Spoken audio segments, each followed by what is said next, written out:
पांडे अनु YouTube channel में आप सभी का स्वागत है। हम लोगों ने साइंस के बहुविकल्पियों के 10 प्रश्न सॉल्व किए थे। आज मैं उसके आगे आप सभी को सॉल्व करा रही हूँ। प्रश्न नंबर 11 है, मेंडल ने अपने आनुवंशिकता के प्रयोग जिस पौधे पर किए थे उसका नाम था, तो उसका नाम क्या था? मटर। पादप कोशिका की पहचान है, पादप कोशिका की पहचान है तो क्या है? कोशिका वृत्ति है। स्वतः जनन सिद्धांत का प्रतिपादन करने वाले वैज्ञानिक का नाम क्या था?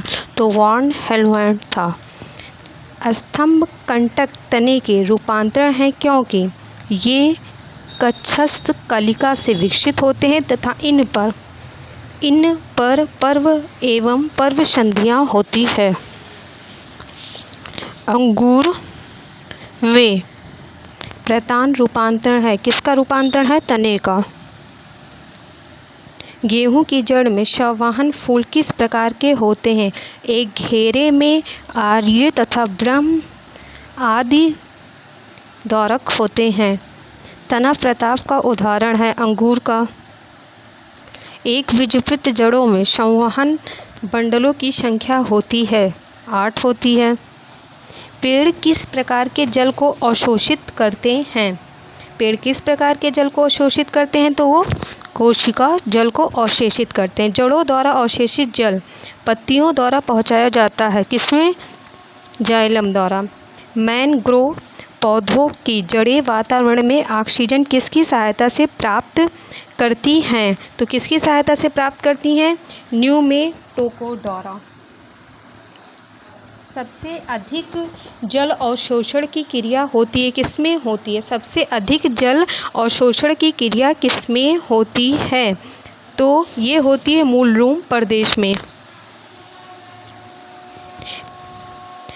द्विबीजपत्री जड़ में संवहन बंडल होते हैं, कितने होते हैं? आर्य और एडाक के।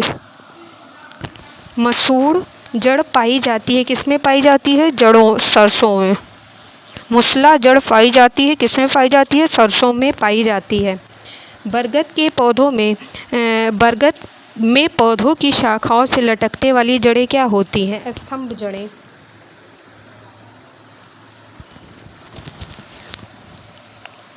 सरसों के पौधों में पाए जाने वाला पुष्प क्रम क्या होता है? तो ये सूकी होता है। सरसों का पौधा कैसे होता है? तो सरसों का पौधा शाख का होता है। दूब घास पौधा है, दूब घास पौधा क्या है? विसर्पी। कीटभक्षी पौधे का उदाहरण है नागफनी और क्या है? हाइड्रेलिया ड्रोसेरा। तो क्या है? ड्रोसेरा। निम्नलिखित में बहुवर्षीय पौधा कौन सा है? दूब घास। ये काफ़ी वर्ष तक रहता है।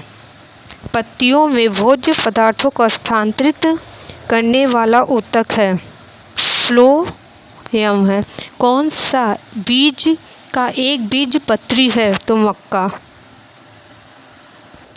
द्वितीयक केंद्रक निषेचित होकर बनता है, भ्रूणपोष।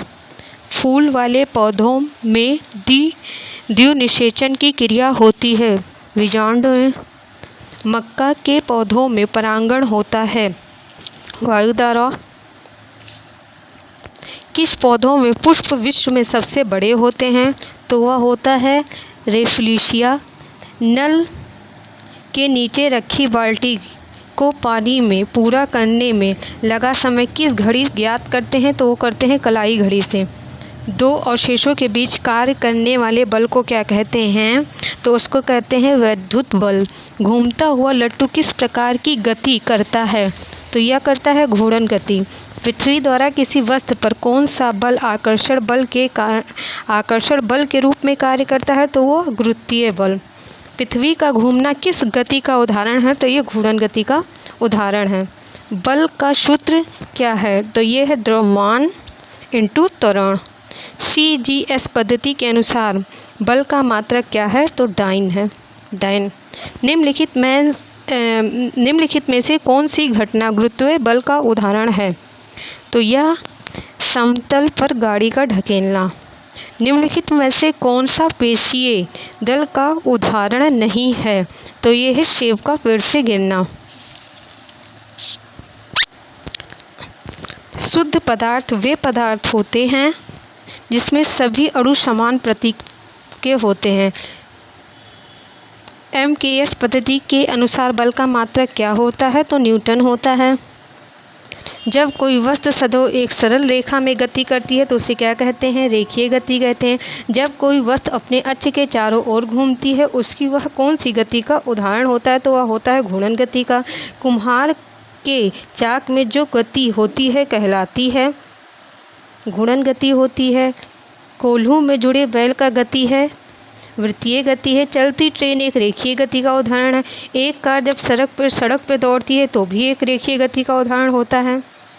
समय का मात्रक होता है सेकंड।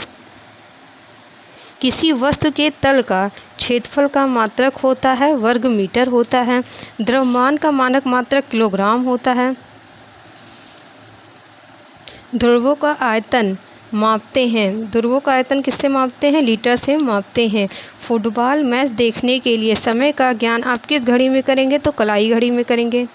नहीं, ये कलाई घड़ी में नहीं होगा, इसका आंसर होगा विराम घड़ी में।